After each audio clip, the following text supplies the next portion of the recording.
Hello there, how are you? Hope you're doing fantastic. My name is Conor McMillen.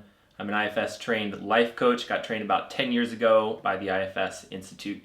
And this channel, as you probably know by now, if this is your first time you're hearing about it, we're all about empowering you to do self-therapy and to learn specifically some IFS protocols that you could start implementing on yourself to develop more self-awareness, healing, and growth in your life.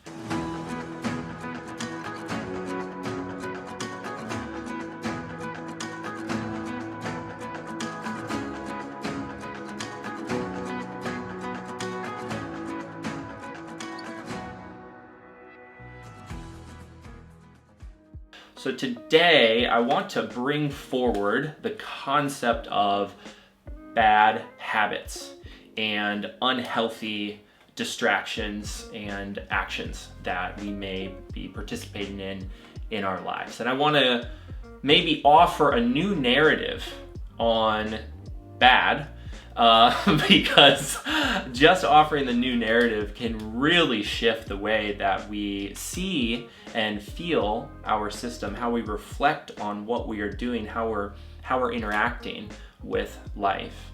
So I really love this concept that's brought forward in IFS and in other modalities, but to speak specifically about IFS, understanding that our whole system, it has all been designed from a place of health.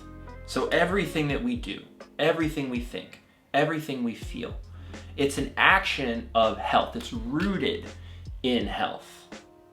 And that concept can be confusing for parts of us or for our logical thinking brain, because some things that we're doing, we have a narrative that it's a bad habit or it's an unhealthy thing. And perhaps it really is causing additional suffering, additional chaos, additional pain in our personal life, in our physical body, maybe in our psychological body, maybe in our relationships with other people. So that's a real thing, and we don't want to dismiss that. But at the same time, we might be able to soften this concept of bad so that we can release ourselves from shame, we can release ourselves from guilt, and we can start to develop a deeper level of compassion for ourselves and for the parts of us that are participating in those actions that we have been labeling as bad.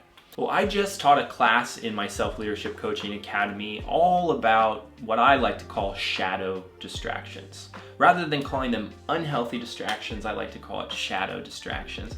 And the class was all about recognizing the root cause or the root reason, the root need for a distraction. And that typically in our culture, we would say that distracting is bad or unhealthy. And my approach is we need distraction. Distraction is a form of relaxation. It's allowing our system to become mindless in the sense that we can relax our brain. We can also relax our body. Maybe we can relax our emotional body as well. So distraction, in my opinion, is super important for all of us.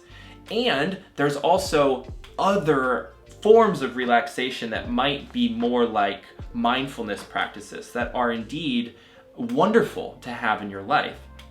But mindfulness often can be work for us. And we need a place and we need a thing that we can turn to where it's not work at all. But healthy forms of distraction can easily become shadow distractions when we are not consciously choosing them. So part of understanding and reshaping our idea of a bad habit can also be thought of in this way. First of all, we have to identify what's the root cause of this thing that we have been labeling as bad.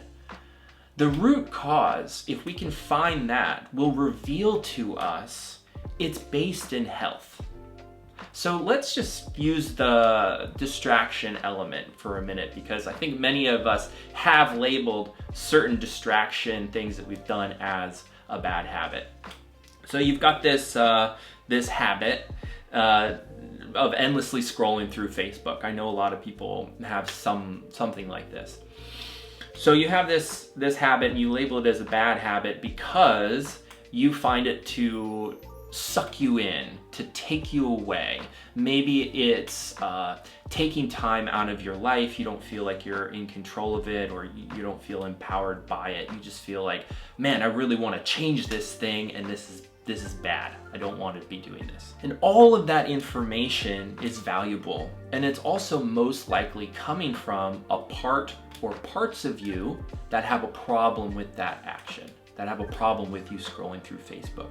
And these parts or part have an opinion about it. And it's great to listen to that opinion from a self-led place as best as you can. It's great to have the knowledge and the wisdom from those parts that have a problem with this distraction method.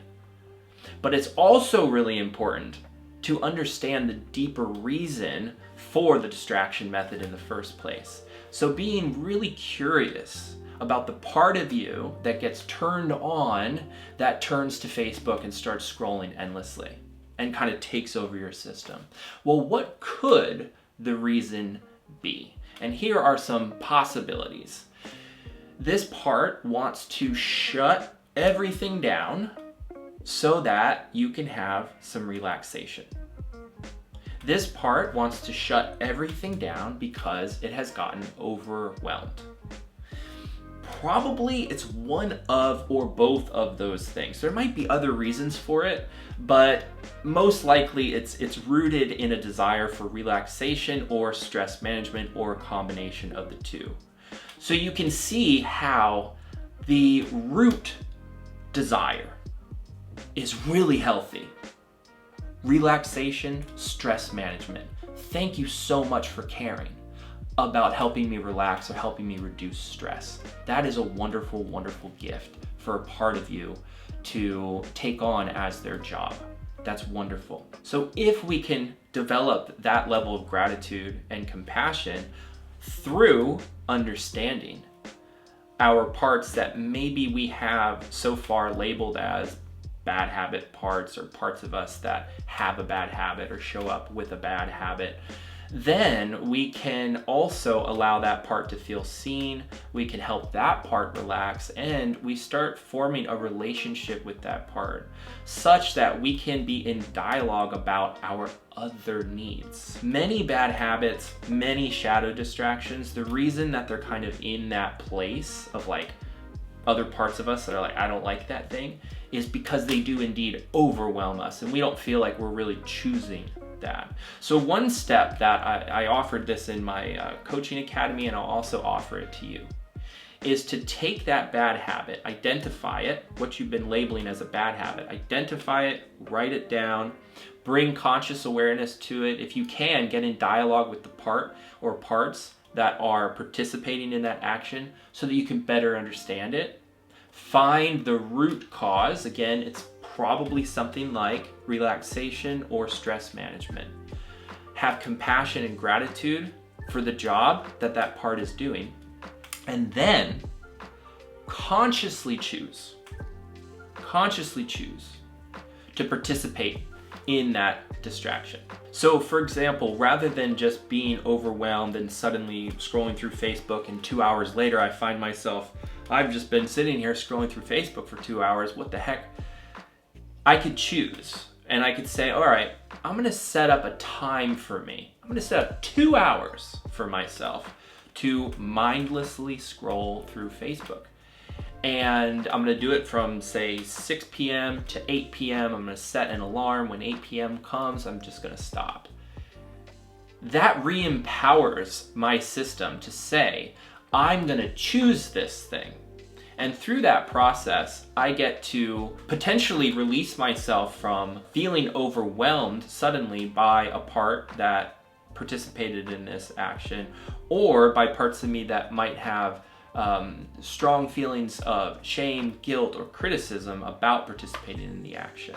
So we still might have those things show up, but in consciously choosing it, we are presenting self, we're putting self, the idea of self, into the picture. And remember, self is this core place in IFS, and it's represented in many other modalities of healing and self-growth work. For the purposes of IFS, we're looking for a place of self-leadership, self-awareness, self-created action. So it's calm, curious, compassionate, courageous, confident. And we make this decision to, in this case, distract ourselves with Facebook consciously. We decide to do that rather than have it overwhelm us. Now, as you kind of open up to this concept and maybe do some poking around in your own system, we take actions in some ways that are really scary for some of our parts, maybe are truly dangerous to ourselves or to others. And again, this is not to dismiss the seriousness of some of the things that parts of us participate in, but it's also to soften it just a little bit, to get beneath the action itself and to find the root cause, and to potentially find in that root cause compassion and understanding. And that the root desire or the root need there is beautiful and it's based in health. The manifestation of that root desire or root need maybe could use some work, and that's okay. But if we can identify the core as healthy and know that our system is truly doing the best that it can based on the knowledge that it currently has, and that if we are able to provide our system with an updated version without force, we may be able to have an organic shift towards greater health and greater vibrancy than we ever imagined possible. So I hope that video gives you something to think about. Would love to hear your feedback in the comments. If you have labeled anything as a bad habit and are maybe interested in shifting that, what could that look like? What could that open up for you in your life? Drop it in the comments below. Let's have a little dialogue about it. Let's share. That's partly what we're here for, and I hope that you have a beautiful day. Keep coming back to the channel. We put out content at this point about 2 times a month. You can also check out our website, internalfamilysystems.org, for additional material, some online programs that we have. And if the Self-Leadership Coaching Academy might be right for you, we are, at the time of this video, entering into signups for the 2024 Self-Leadership Coaching Academy, and you can learn all about it in the link in the description box. So we'll be in touch. Talk to you soon.